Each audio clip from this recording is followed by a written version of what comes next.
man no lame. Them we ignite the flame. How you think Papa Zeeks getting name?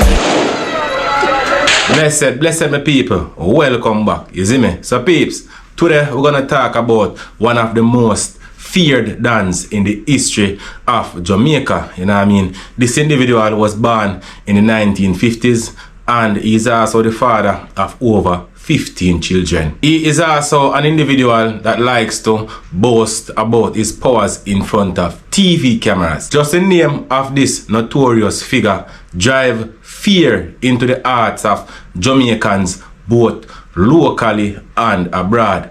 And the individual that we're talking about, people, is none other than Donald Phipps, otherwise known as Zeks, the Don and ruler of a garrison community in Kingston, Jamaica, known as Matthews Lane. We also gonna talk about how he self-destructed with the use of his own power, which was too much for him, obviously. So people, Zeks is the younger brother of Glenford Phipps, otherwise known as Early Bird. Early Bird was the first leader of the Matthews Lane community, along with his second, Tyrell Phillips, otherwise known as Cow. During the 1970s and 80s, Early Bird is the individual who created the Spanglers Posse, and this gang is reported to have strong connections with the People's National Party in Jamaica. So both Early Bird and Cow were based in New York,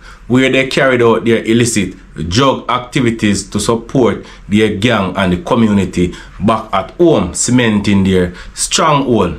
However, in the year 1989, as a result of the US authorities getting hot on their heels, both men fled from America back to Jamaica. They basically eluded the American authorities. However, these men did not survive for a very long whilst in Jamaica, as both men were brutally murdered in a bus park in Kingston, Jamaica. You know, the bus park is where they normally collect their extortion money to finance their criminal activities. This is also an era where an opposing gang known as the Shower Posse, that is aligned to the Jamaica Labour Party, would collect extortion also, you understand? This gang was run by the infamous Jim Brown. It is also rumored that Jim Brown was the one who ordered the hit on both Early Bird and Cow. So after the death of these two dons in the year 1990, an angry Zeks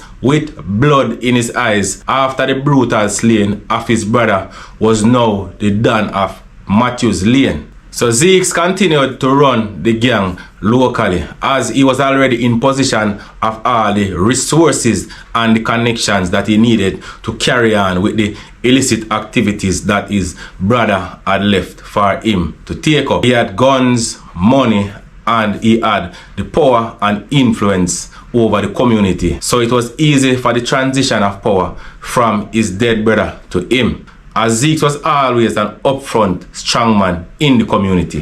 Zeks gained millions of dollars from selling drugs, collecting extortion money, contract killings, government contracts, as also Zeks used to run an wholesale in his community. Zeks was a very aggressive individual and he ruled his community with an iron fist. He is the one who sets the rules, and if the rules were broken by anyone in the community, they would pay the price for it. Some of the time, the consequence for breaking a rule in the community is death or being viciously and brutally assaulted. That was how serious it is to break any of the rules created by the Don in his community. Zeks also had a rule that his baby mothers, as also his girlfriends, were his property for life, even after them break up. So any man who allow himself to be convinced to go into this community by any one of those female would end up losing his life, because Zeks, who is a Don, sees it as being disrespectful to him.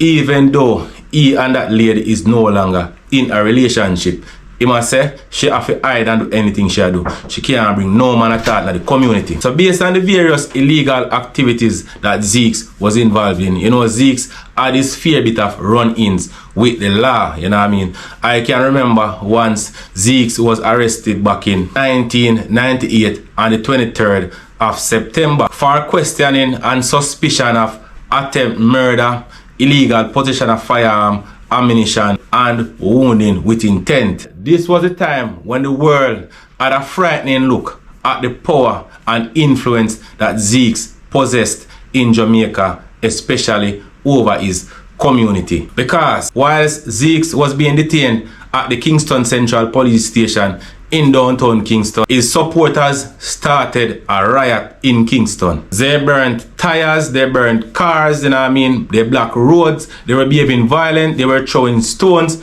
as also shots were being fired. This led to the death of 4 persons. 2 members of the security forces, as also 2 civilians were killed during that riot. Whilst rioting, the protesters were all shouting, "No Zeks, no peace. No Zeks, Kingston will continue to burn." Several police officers went on the balcony of the police station and warned the crowd to disperse, but the crowd only got angrier. Even the superintendent himself went on the balcony and tried to calm the crowd, and the crowd got even more upset. Even the elected councillor for the era back then, Victor Cummins, who is a member of the People's National Party, as also the half-brother of Zeks, went on the balcony and tried to calm the crowd down. But he was also shunned and disrespected by the people who demanded to see Zeks. The crowd even got more boisterous when he appeared. So the supporters of Zeks continued to riot and create mayhem in Kingston until Zeks himself walked out on the balcony and told his supporters that he was okay and they should all stop what they were doing and go to their respective homes, get their rest. He is alright. You know what I mean, people? After Zeke spoke, you could hear if a pin drop. You know what I mean? The place went in complete silence and everybody just walked away as if nothing was previously happening. You know what I mean? This was showing how powerful Zeke was, you know what I mean? The influence that he had over the people in his community, the level of control. On September the 24th, 1998, regarding the same incident for which Zeks was detained, he was pointed out on an ID parade and subsequently arrested and charged for the said offences of illegal possession of firearm, attempt murder, wounding with intent. He was granted bail in the sum of 250,000 Jamaican dollars on the 25th of September in the same year, 1998. Zeke's trial into this matter began on the 1st of March in the year 1999. But people, would you believe it? On the 2nd of March 1999, Zeke's lawyer made a no-case submission and was successful in that no-case submission.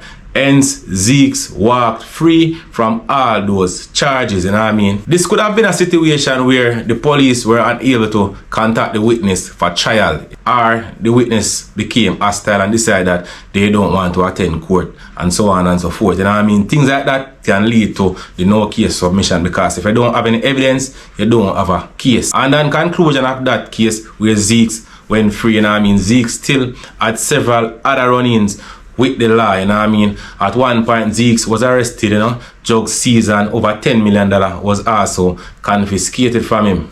But Zeks always somehow managed to bust all and case them, you get me? So the fact that Zeks always bust him case them, you know what I mean? Everything what Zeks do, in community come out, them demonstrate, they make up nice. Zeks always end up get to, you know what I mean? The witness them always get scared and run off, and so on and so forth. So Zeks always get away when him commit him crime them. As a result of that, people, Zeks start to feel as if he is untouchable now, as if he is above the law. So people, in May of the year 2000, a war broke out between the Shower Posse and the Spanglers Posse, that is between Matthews Lane and Tivoli Garden. This war lasted for a while, resulting in the death of 7 individuals. Peace meetings were kept, but Zeks never turned up at any of the peace meetings.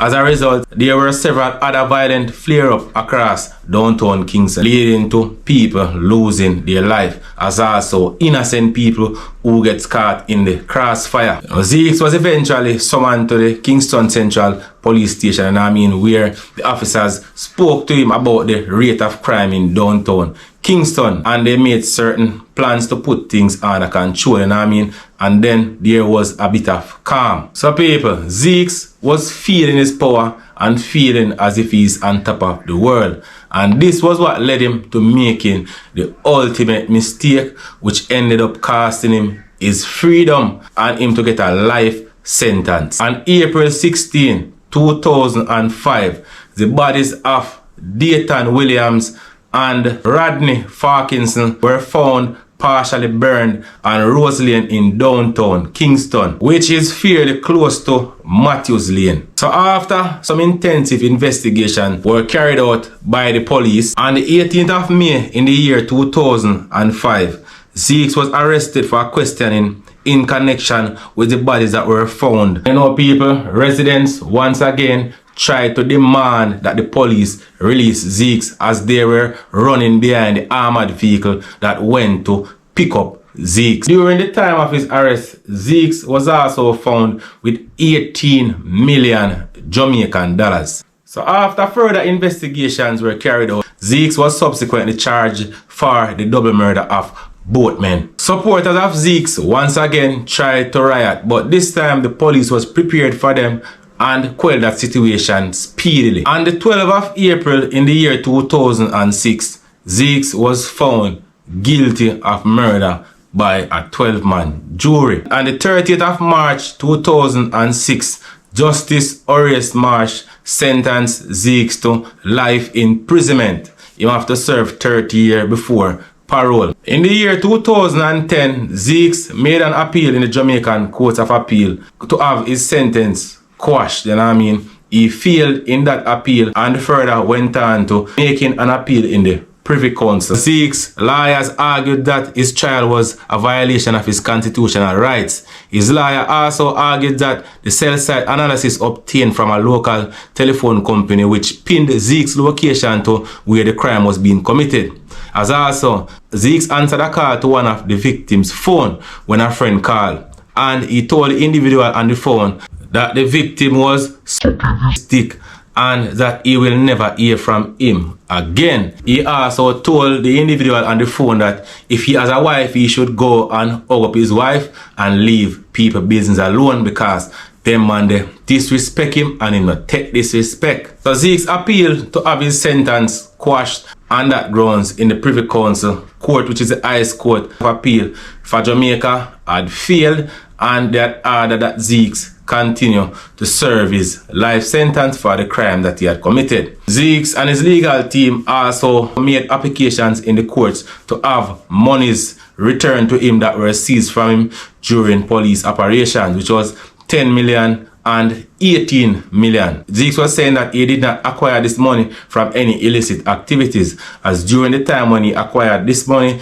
he was operating a successful wholesale business. The court has then ordered that the money be repaid to Zeks, which was eventually done over a period of time. The money was paid to the Attorney General, and the Attorney General paid the money to Zeks' legal team. So people, based on all what I have just said, about Zeks, this is an individual who was living the rich and basically famous life, who is now incarcerated, because of getting himself in a life of crime. Proving that badness in a life of crime does not pay. Is either you're going to end up in prison or you're going to end up in the grave, because Zeks the prison, Dodos the prison. And if you can think about all of the dons before, they all suffered similar fate. You understand, people? So what I'm saying is, crime does not pay. So anyway, peeps, that is just my bit. You can leave your reviews in the comment section. As also, you can like, subscribe and share. Peace.